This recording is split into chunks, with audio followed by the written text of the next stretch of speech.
Hello, నేను మీ doctor ఏవంశీ Krishna, consultant orthopaedic surgeon Vidhata hospital Vijayawada.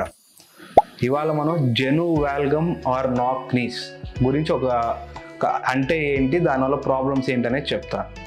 జెను వాల్గమ్ are నాక్ నీస్ అంటే ఏం లేదండి, మనకి నాక్ నీస్ ఆ పదంలోనే ఉన్నట్టు నార్మల్ పీపుల్కి రెండు నీస్ సపరేట్గా ఉంటాయండి.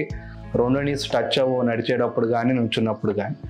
జెను వాల్గమ్ ఆర్ నాక్ నీస్ ఉన్న పేషెంట్స్కి ఏంటంటే రెండు నీస్ టచ్ అయిపోతాయండి. రెండు నీస్ టచ్ అయిపోయి మోకాల దగ్గర వంకర వచ్చి ఆ రెండు నీస్ రబ్ అవడం జరుగుతూ ఉంటుంది. దీన్ని జెను వాల్గమ్ ఆర్ నాక్ నీస్ అంటాం. జెను వాల్గమ్ ఆర్ నాక్ నీస్ ఎందుకు వస్తుంది? మోస్ట్ కామన్గా జెను వాల్గమ్ అనేది ఫిజియలాజిక్గానే వస్తుంది. కొంతమందికి ఏంటంటే మన నార్మల్ పాపులేషన్లో కూడా చూస్తాం, కొంతమందికి మోకాల దగ్గర కొంచెం బయటకు వంకరగా ఉంటాయి, వాళ్ళ మోకాలు రాసుకుంటూ ఉంటాయండి. ఇంకొంతమందికి చిన్నపిల్లల్లో ఏదైనా వైటమిన్ డి డెఫిషియన్సీ కానీ రికెట్స్ కానీ వస్తే దానివల్ల మోకాళ్ళు వంకర వస్తూ ఉంటాయి. ఇంకొంతమందికి ఏదన్నా సర్జరీ జరిగినా లేకపోతే ఏదో ఫ్రాక్చర్ అయినప్పుడు బోన్ కొంచెం వంకరగా అతుక్కున్నా కానీ నాక్ నీ రావటం అనేది సాధారణంగా చూస్తూ ఉంటాం. సో నాక్ నీస్ వస్తే ఏం చేయాలి? నాక్ నీస్ చాలా మందికి ఫిజియలాజిక్గా అంటే చిన్నప్పటి నుంచి నాక్ నీస్ ఉన్న వాళ్ళకి డిపెండింగ్ ఆన్ ద లెవెల్ అంటే సివియారిటీ ఆఫ్ డిఫార్మిటీ అంటే మరీ ఎక్కువగా వంకరగా ఉండి వాళ్ళు మరీ ఇబ్బంది పడుతుంటే అప్పుడు నాక్ నీస్ని కరెక్షన్ అనేది చేస్తామండి. మెజారిటీ ఆఫ్ ద పాపులేషన్లో ఫిజియలాజిక్గా ఉండే వాళ్ళకి పెద్ద నాక్ నీస్ వల్ల పెద్ద ప్రాబ్లం ఏమి ఉండదు, వాళ్ళలో కరెక్షన్ చేయాల్సిన అవసరం ఉండదు.